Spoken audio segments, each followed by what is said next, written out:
CUTRIC. We're all for joining the webinar. We're just going to begin in a couple minutes. We'll just see if folks are still logging on. So bear with us for another minute or two, and then we'll begin with introductions and the presentation. Thanks. And feel free to use the chat function if you're having any challenges, and I can do my best to help.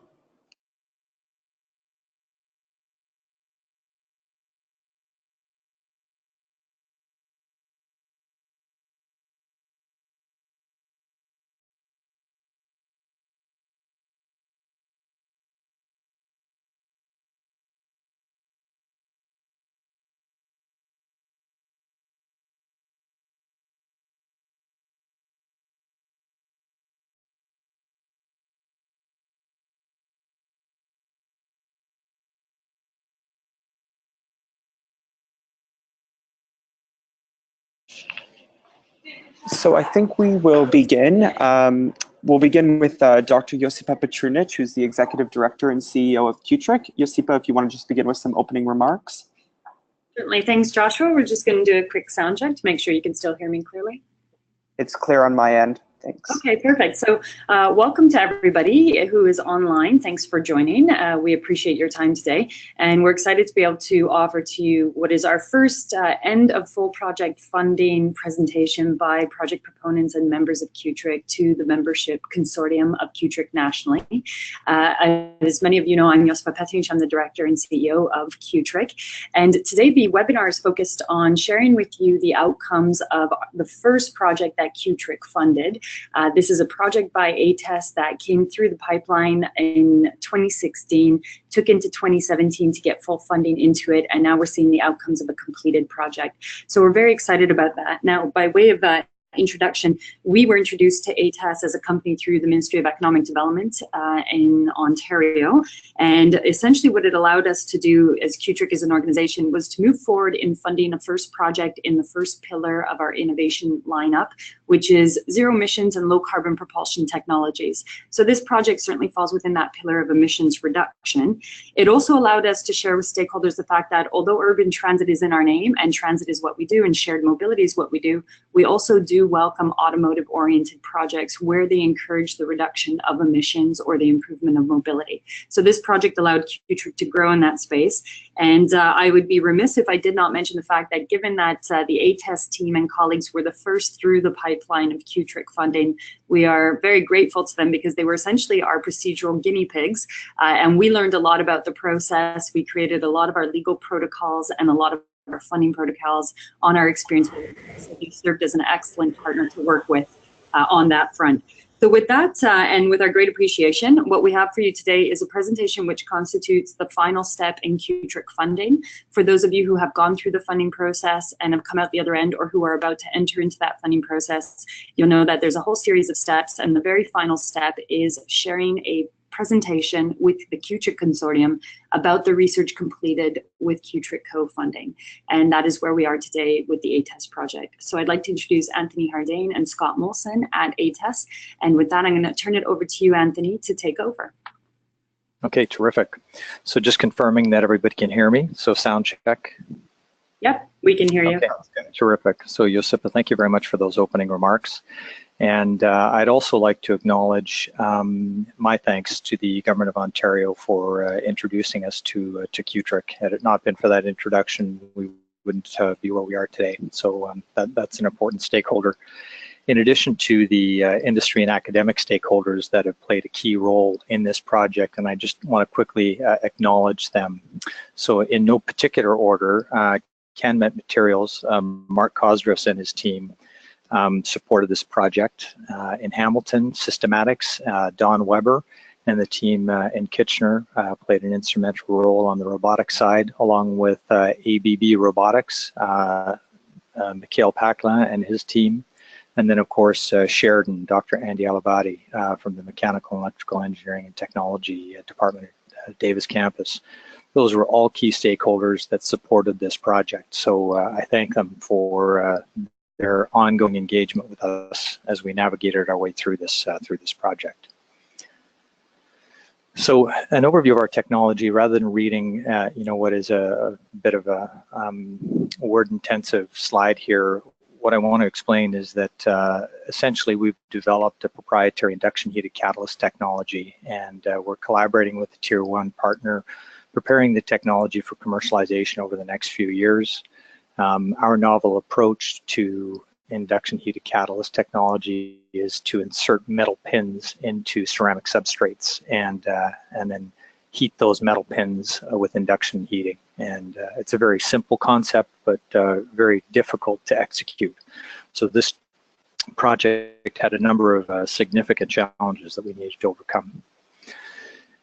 With respect to the project, there were 3 key elements associated with assessing the commercial viability of the core technology. And so we broke down our project into these 3 key areas: developing a magnetic flux concentrator material, developing and demonstrating the automatic robotic insertion of wires into the ceramic substrates, and then developing the power supplies that would be the induction power supplied to the ceramic. So the outcomes achieved with respect to the magnetic flux concentrator material, this is the work that we did with CANMET materials. And so just the process was a very laborious process, and thankfully the expertise that Mark Kosras and the team have at CANMET materials proved to be of great assistance, and we were able to develop a MFC material that had a high enough density to provide high permeability and formable into the shape required, and was durable up to a temperature of 500 degrees Celsius. So that was a significant challenge that we had to address. With respect to the ceramic substrates and inserting the metal rods, this is where we're really drawing on expertise of Sheridan, ABB robots, and Systematix. And Systematix produced an automated cell, which is the image that you see on the left. And inside of that box, right in the middle, you can see a small ABB robot. And then, of course, the end arm tooling, which is the picture on the right-hand side. So that's the end arm tooling, inserting the metal pins into specific discrete channels within the substrate. And we had to be able to do that in a repeatable manner with a respectable speed, and that was difficult. We'll speak to that in a minute. Regarding the power supplies, we needed both a 12-volt and also a 200-volt system, and this was something that really was I think a lot more difficult than we had originally anticipated. Certainly getting the efficiency up to our target of 90%, tuning the power supply to the required load, that was a challenge that really required some extensive collaboration with the electrical team that we were working with. Some of the unexpected challenges that we were dealing with was the fact that the global car manufacturers are facing significant challenges with respect to the emissions regulations. So during the scope of the project, OEM interest in the technology exceeded the expectations that we had along with our tier 1 partner. So there was added scope creep that proved to be difficult to manage. I mean, it was a good problem to have, but at the end of the day, we were working with a very aggressive timeline on our project. And we were trying to balance the real-world challenges associated with strong customer demand against the project deliverables and the timeline that we were working towards. With respect to the magnetic flux concentrator, there was very tight packaging requirements, and what I mean by that is inside of the catalytic converter, there's only so much room for the catalyst itself, the ceramic substrate is what I meant, and then the additional layer of the magnetic flux concentrator that completes the circumference of the ceramic substrate. So we really had to produce a material that was thin enough, but had the properties that were required. So it was something that thankfully we were able to solve and overcome those challenges through our collaboration with CANMET materials.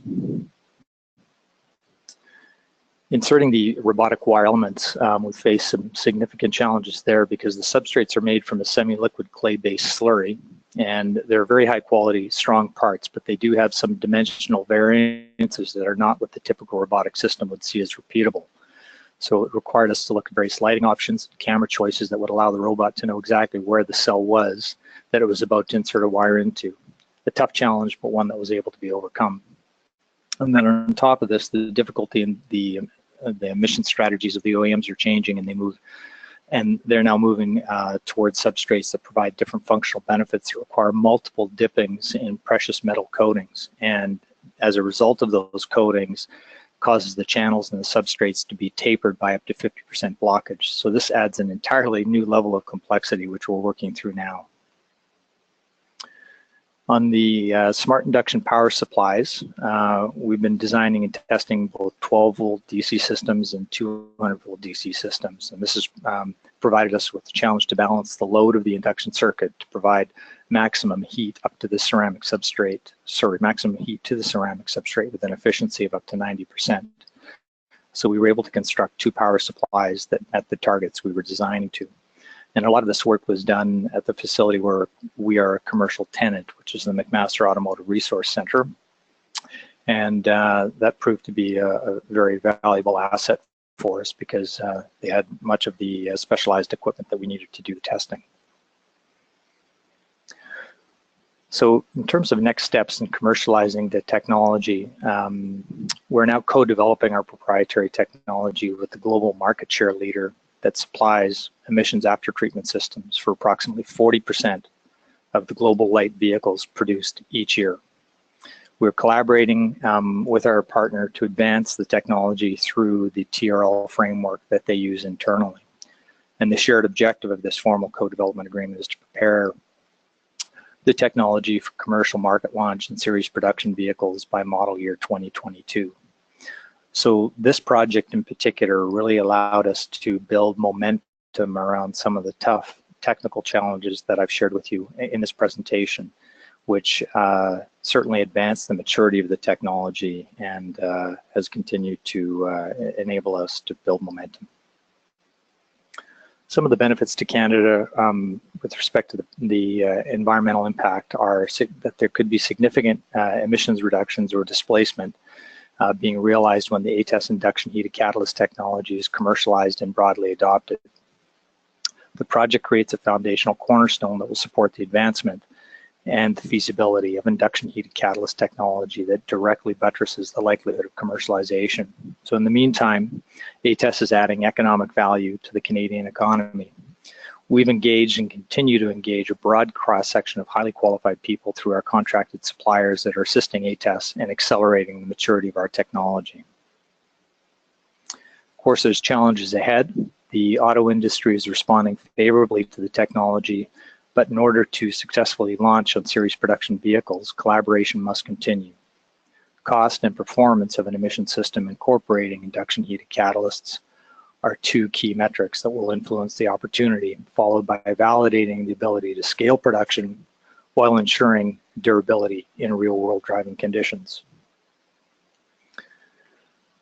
It's really important for me at this point in time to underscore the importance of this industry and academic collaboration, along with the support that we've received from the Government of Canada and the Government of Ontario. We've made a significant investment to advance our proprietary technology through this project, and we've benefited from this collaboration strengthened by the financial support of the Government of Canada and the Province of Ontario and CUTRIC, ABB Robotics, and Systematix, all of whom provided financial resources to this project. Commercialization prospects for induction heated catalysts have been considerably enhanced as a direct result of the accomplishments achieved in this project. ATES sincerely thanks all of our project stakeholders for their support and engagement throughout this project. We could not have succeeded without them. So Joshua, with respect to questions and answers, if we'd like to open that portion of the webinar, we can proceed with that. Fantastic, thank you. Yep, so I'm not sure how familiar folks are with this GoToWebinar feature, but there is a hand raising. You'll see a a hand icon on your screen. So if anyone has questions, please use the hand icon. If you're having trouble with that, there is a chat function as well. First, I'll just open it to Josipa for initial comments. Yeah, so as I mentioned earlier on, we have several government stakeholders who were not able to attend the webinar time slot today, and they put forward a couple questions, and so I'm going to pose those questions on their behalf. The first question was, in terms of the co-funding, of course, as you mentioned, there's federal and provincial money in the pot. Could you give stakeholders a sense of the total project size in terms of cost? How much taxpayers came into that total project size in terms of investment, federally or provincially? And also what your other options would have been. So if there weren't the funding programs federally or provincially, what would have ATES done to move forward on the technology development? Okay, so first off, I'll comment that I don't have all those materials in front of me at this point in time, and because I'm showing my screen, I'm not going to jump around in my laptop to find those files. But what I can tell you is that we were able to work with the federal government through the Automotive Supplier Innovation Program, and of course with CUTRIC, and the contributions of ABB and Systematix and ATES all contributed to a large project size in excess of $700,000. So it was a large project for us. We're a small company, and had we not had the support of the Government of Canada and the Government of Ontario through the programs that I've just mentioned, we would have had to pursue other avenues to find capital to support these projects. We have raised capital because we're a small firm, so we've done a couple of fundraising rounds, and so we had our own working capital, and it was our working capital buttressed by the financial support that we received from both levels of government that was able to allow us to move forward with this project. And then, of course, having financial stakeholder input from both ABB and Systematix continued to add feasibility as far as the financial landscape for this project going ahead.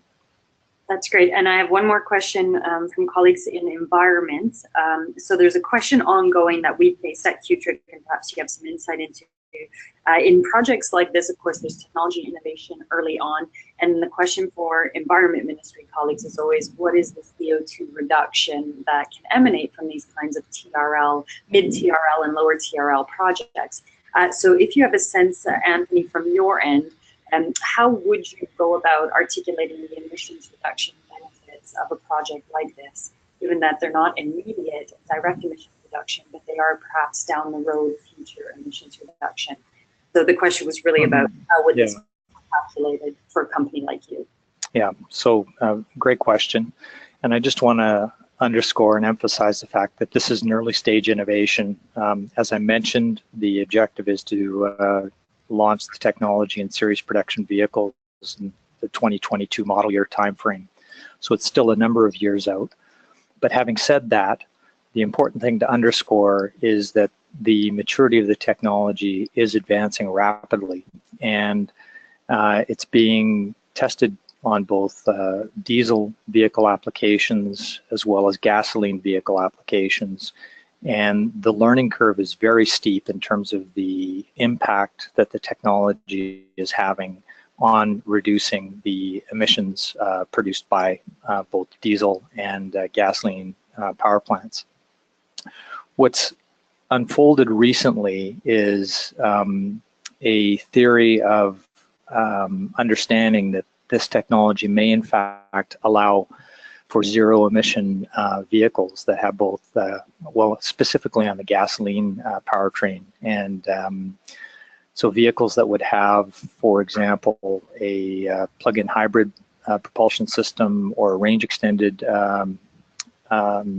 internal combustion engine on board, being able to preheat the catalyst prior to the internal combustion engine being turned on, so that the moment that the internal combustion engine is turned on, the light-off temperature for the emission system is already at operating temperature, and therefore zero emissions would be produced. So these are some of the theoretical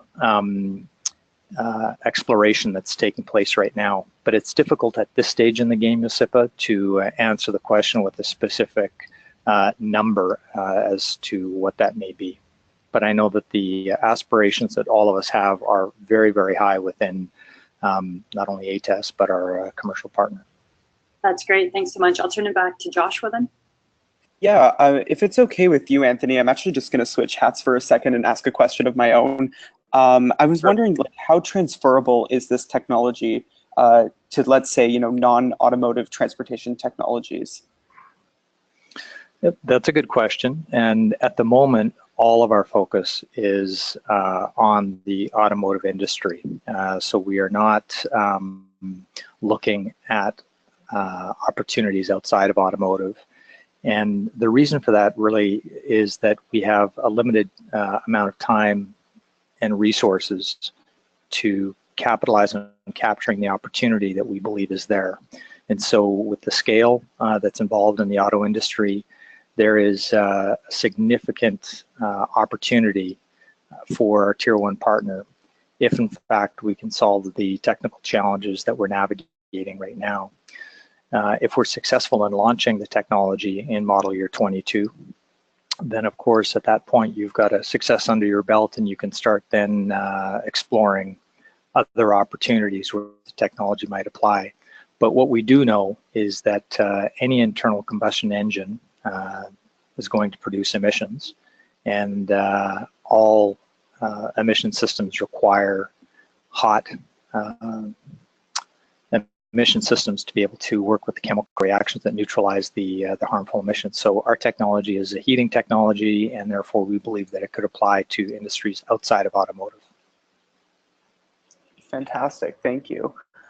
So what we'll do is we'll open it up to anyone who is in the audience.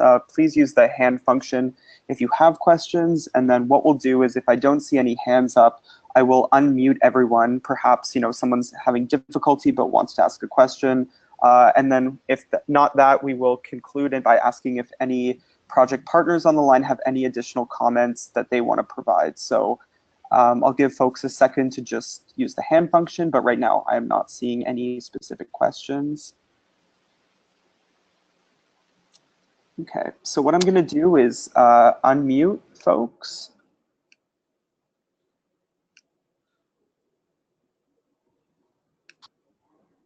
Great, thanks, Joshua. I think the folks on the line will be unmuted now, so in case you are having audio problems, feel free to let Joshua know if you have a question.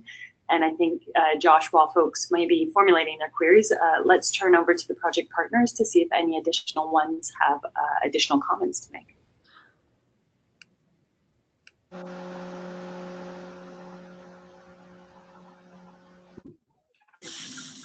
Great, okay.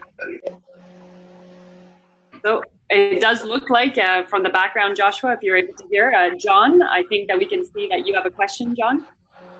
It was just muted, so I just went on to raise my hand to get on. I'm from ATES, and just one question clarification I wanted to make to Anthony's presentation is one of the reasons that there's so much interest that as of 2020, they're no longer allowed, the automotive makers, to dump fuel into the emission system in order to heat it up. So there's a significant opportunity there for us to provide a solution in the emission system starting in 2020, and that's why so much excitement in the OEM market right now.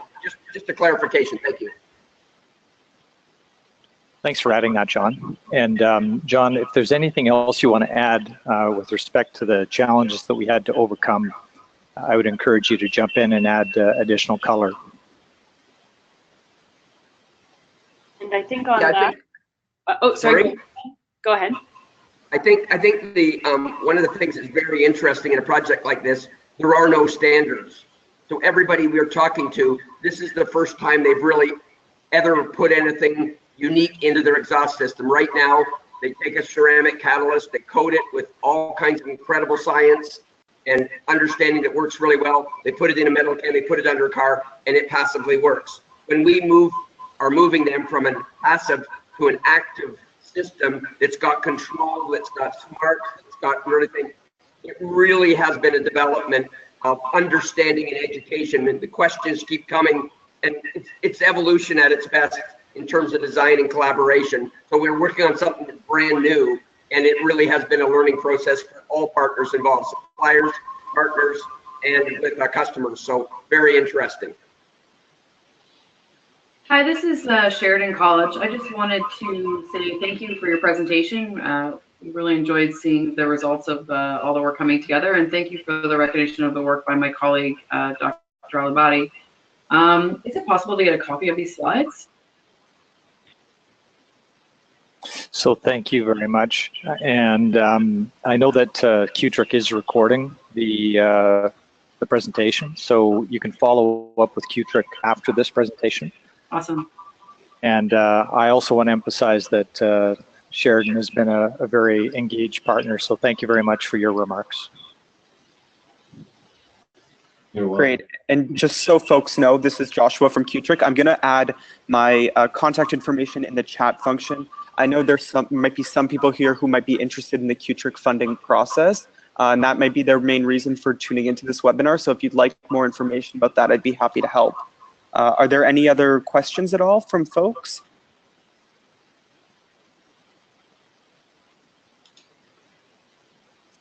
Okay, Josipa, did you have any final remarks before we conclude the webinar?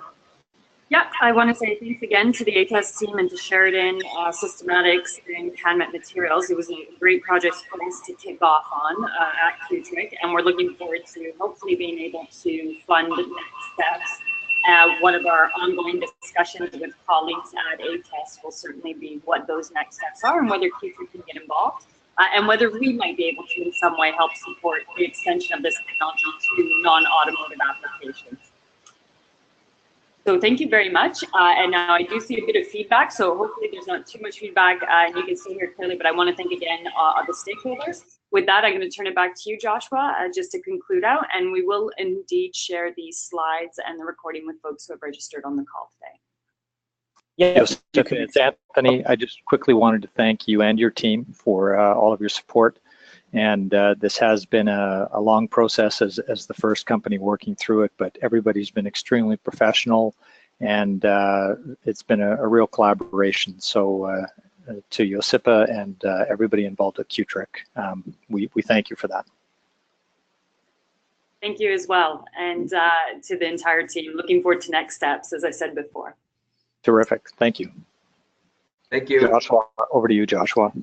Great, and well, I won't take any more of people's time. I'll be in touch with those who registered for this webinar, sending out a PDF of the presentation.